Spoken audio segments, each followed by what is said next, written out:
Cuando un presunto heredero legítimo se presenta antes de la aprobación de la declaración de derechos hereditarios, o inclusive en esta misma no se le reconocieron, pueden presentarse dos supuestos.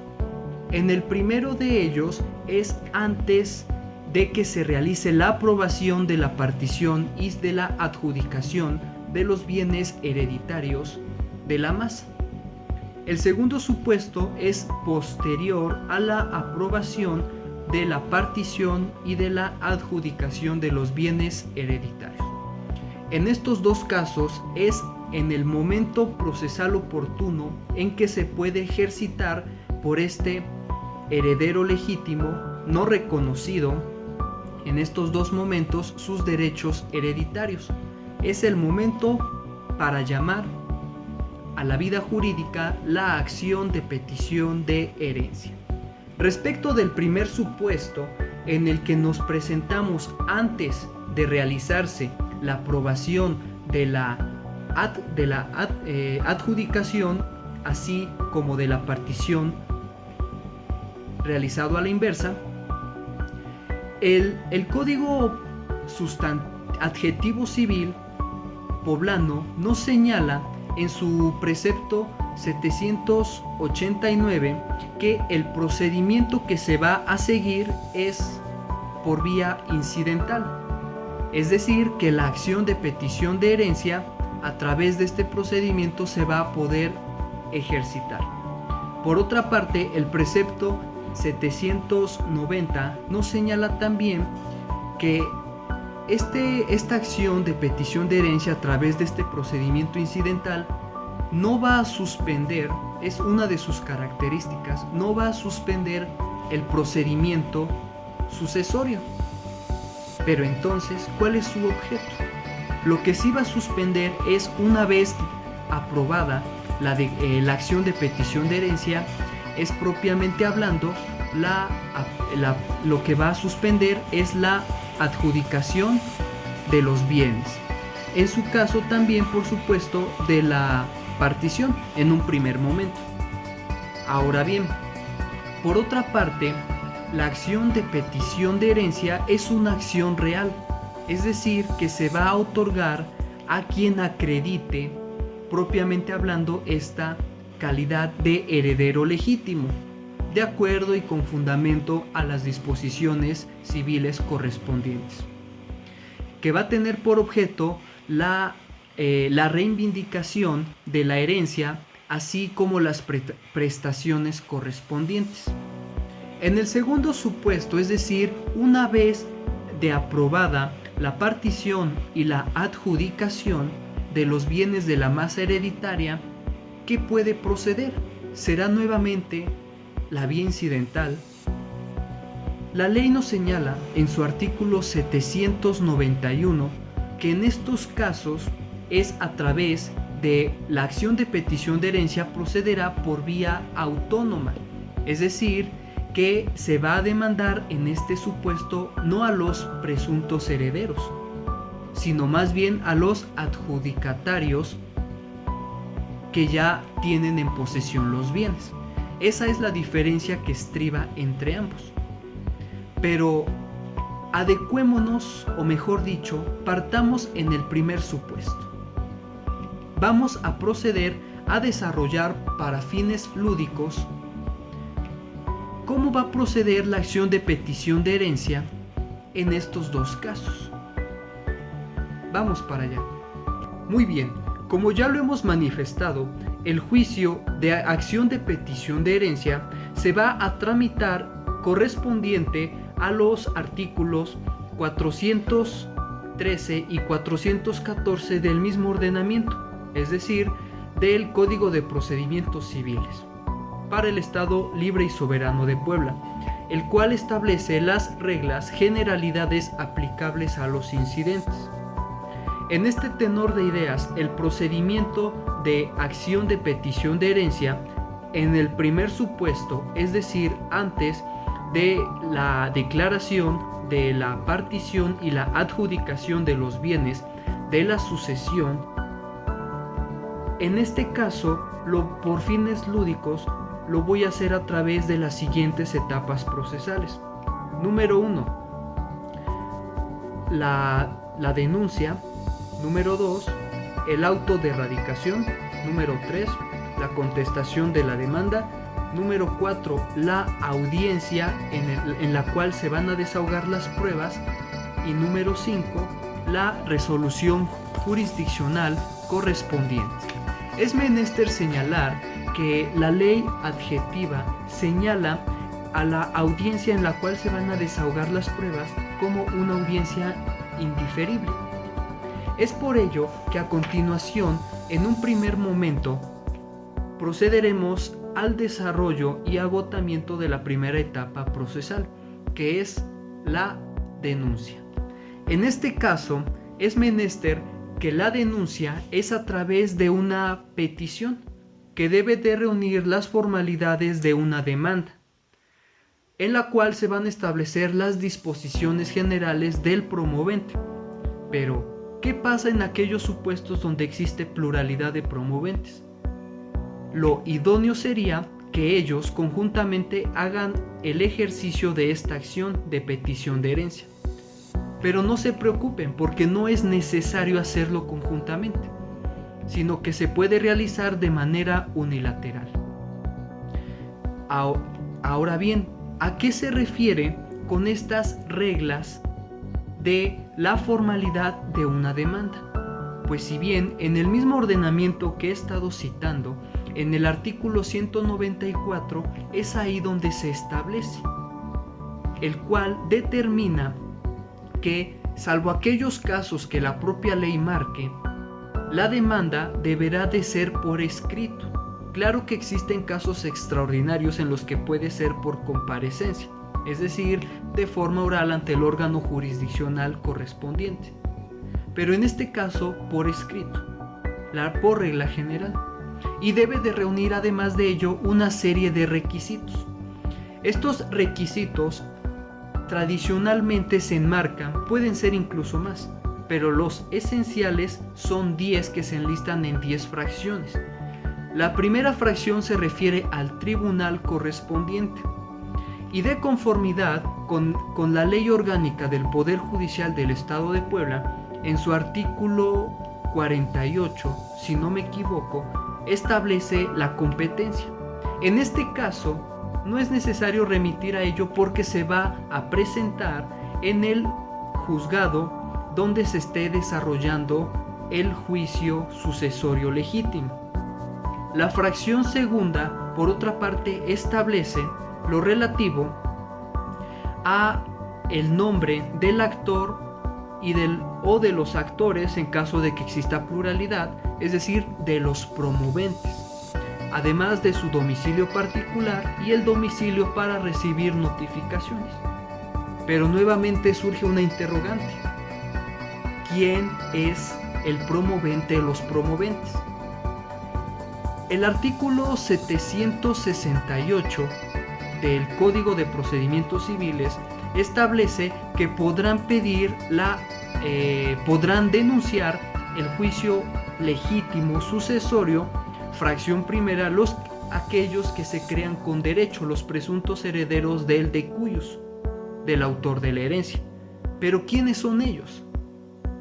Específicamente, el artículo 3029, pero de la Ley Sustantiva Civil, señala que cuando el legislador crea este artículo es con el objeto de tutelar la última voluntad del autor de la herencia en aquellos supuestos en que no deja un instrumento que es el testamento.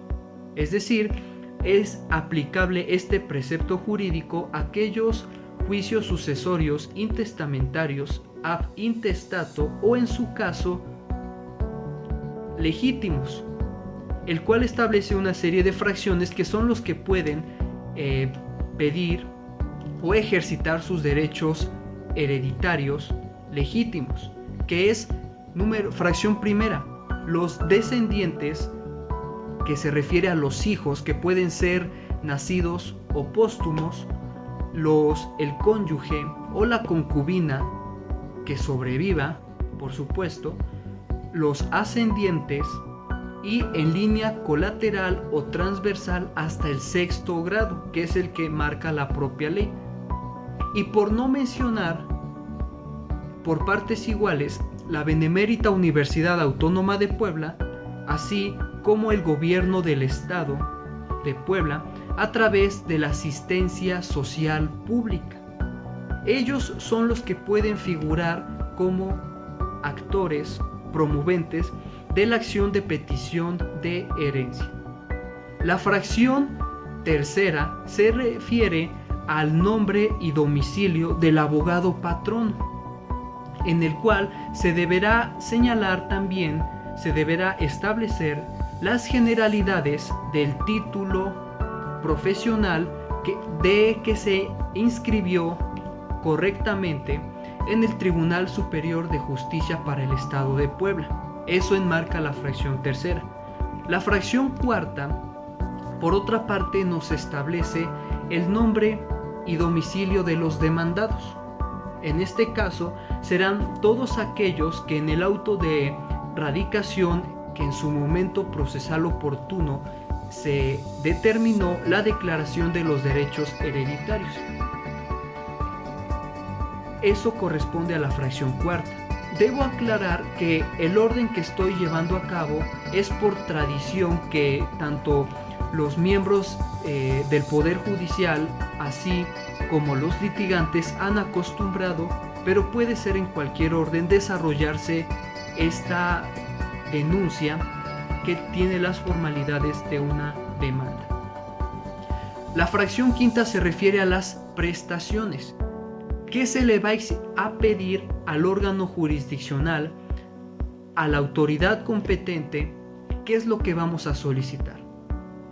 Entre lo que podemos, lo principal podría consistir en lo siguiente. Número 1, que se declare el reconocimiento de los derechos hereditarios, por supuesto.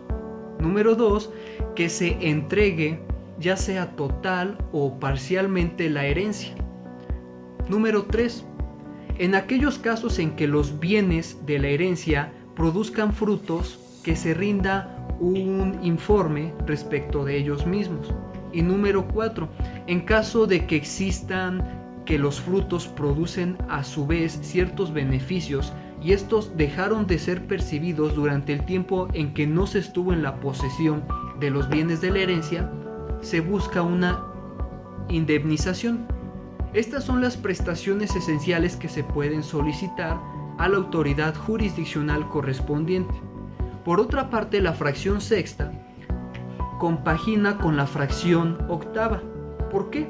Porque la fracción sexta habla acerca de los hechos y la fracción octava sobre las pruebas. Cada hecho tiene que estar cotejado con una prueba, se tienen que acompañar. Es por ello que en los hechos se tiene que hacer mención a cada uno en particular, muy específicamente, y en este caso me remito a resaltar 3 importantes hechos. El primero de ellos, la muerte del de cuyos, y esto se va a acreditar a través del acta correspondiente, que es la acta de defunción emitida por la institución correspondiente, en la cual se debe de señalar puntualmente y muy específicamente, porque es a partir de ese momento en que comienza a surtir efectos la sucesión legítima, la hora, el día, el mes, el año, así como el lugar específico en términos de la competencia del órgano jurisdiccional en que falleció el heredero, en que falleció el de cuyos. Se deben de precisar estos aspectos de manera trascendental. Por otra parte, otro segundo hecho es la solicitud de la declaración de que se reconozca como presunto heredero legítimo a través de acreditar alguno de los supuestos enmarcados en el artículo 3029 del Código Civil poblano. ¿Y esto cómo se logrará? Nuevamente a través del registro del Estado Civil de las actas. Acreditando cada una en particular va a corresponder la acta que así se refiera.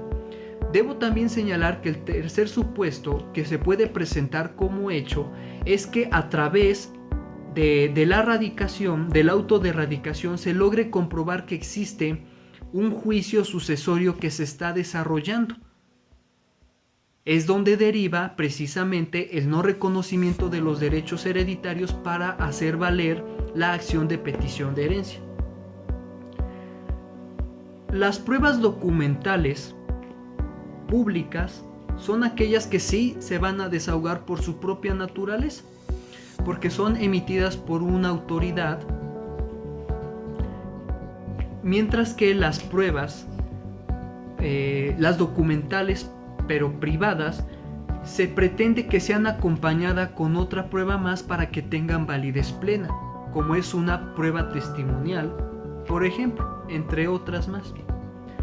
Por otra parte, la fracción séptima nos enmarca los derechos, es decir, los fundamentos en los cuales se está fundando, valga la redundancia, esta solicitud.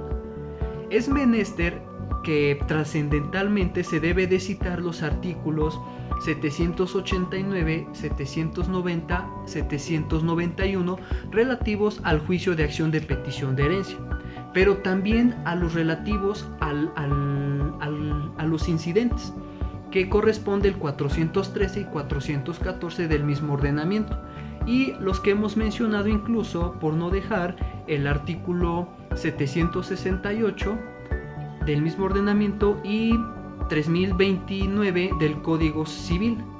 Hay algunos autores que incluso añaden los fundamentos de los presupuestos procesales, como es el 98 y el 99, última fracción, para remitir al artículo 19, que hace referencia al abogado patrón como presupuesto procesal para todas las actuaciones. Como les estaba comentando, respecto de la Ley Orgánica del Poder Judicial del Estado de Puebla, hay algunos abogados que remiten la competencia, como es el artículo 48 de este mismo precepto legal. Pero en este caso no es necesario, porque ya hay un juicio que aún está en proceso, un juicio legítimo. Pero también cabe mencionar que es cierto que entre los principios que abrazan el derecho civil, de conformidad con el artículo 14 constitucional, se refiere que el órgano jurisdiccional, a través de la autoridad que así le representa por medio de la capacidad y competencia objetiva, se establece que tú dame los hechos que yo te voy a dar el derecho. Así que no es necesario, pero por tradición se tiende a que se coloquen los preceptos legales con el objeto de que la autoridad jurisdiccional se dé cuenta de que efectivamente el abogado litigante conoce del tema y los alcances jurídicos. Ahora bien, en cuanto a la fracción novena, que se refiere simplemente a aquellas peticiones, es aquí donde se va a reafirmar lo que ya se había dicho en las prestaciones, que más adelante lo volveré a comentar en la resolución. Y por último, fracción décima, las firmas autógrafas tanto de los promoventes o del promovente en caso de que sea solo uno, así como del abogado patrono en su caso el representante. Esta es la primera etapa procesal. La segunda etapa procesal, que consiste en el auto admisorio o comúnmente por el género auto de radicación, pueden presentarse tres supuestos. En el primero de ellos, el auto admisorio, que se va a admitir la presentación de la solicitud con forma de demanda. En el segundo supuesto es el desechamiento de esta misma, o en el tercer supuesto es aquellos supuestos en que se va a prevenir la demanda, que pueden a su vez surgir dos aspectos. En el primero de ellos, que se subsanen aquellos presupuestos procesales que así lo permite la ley por permear en ellos una nulidad relativa, y por otra parte, de no ser subsanados, de no poderse, se desechará en automático y con ello se culminará el juicio de acción de petición de herencia. Ahora bien, una vez realizada el auto de radicación, se procede a la tercera etapa procesal que regula la legislación que estamos citando.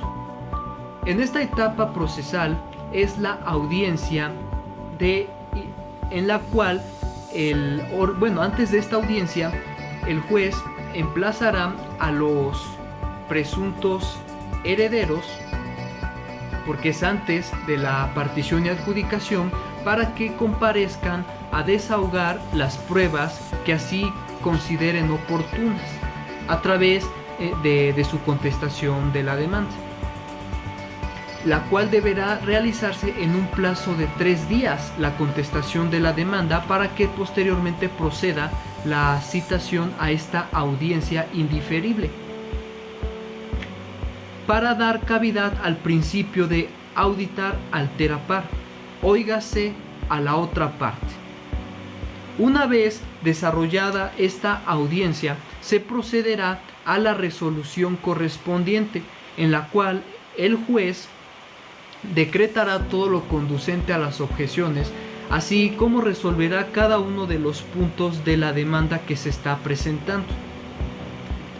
Respecto de lo que puede resolverse, y es lo que se busca, esa es la pretensión, la declaración de los derechos hereditarios. Eso es lo primordial que se pretende. También en el caso de los bienes accesorios, como lo señalé en la parte de las prestaciones, también se resuelve en esta misma. Y es así como culmina el procedimiento legítimo en aquellos casos en que no se le reconocen a un presunto heredero sus derechos hereditarios. Procede en este caso la acción de petición de herencia, pero debo comentar que esto es en el primer supuesto. En el segundo supuesto, cuando es posterior a la aprobación de la partición y adjudicación de los bienes de la masa hereditaria, en este caso va a proceder un juicio autónomo en el que se va a demandar a los adjudicatarios, como ya lo comenté. Y el procedimiento, la tramitación no es tan diferente a lo que acabamos de comentar, solamente con algunos ciertos cambios que se aplican las reglas generales del procedimiento correspondiente. De esta manera es como estamos culminando con este procedimiento al agotar cada una de las etapas procesales.